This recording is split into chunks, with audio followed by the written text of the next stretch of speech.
казахстанская делегация продолжает настаивать на том, что документ о международных гарантиях неприменения вооруженной силы должен быть подписан между Грузией с одной стороны и Абхазией и Южной Осетией с другой. Эту позицию полностью разделяют наши юго-осетинские и российские коллеги. Проблема заключается в том, что грузинская делегация на протяжении всех этих лет фактически пытается подменить понятия и переложить ответственность за собственные преступления на других участников.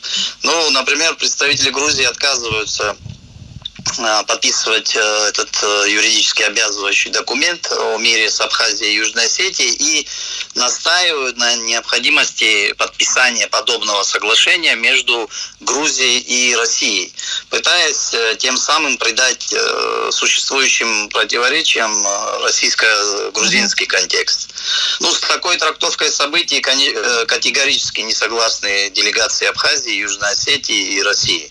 В этом смысле мы выступаем достаточно консолидированно.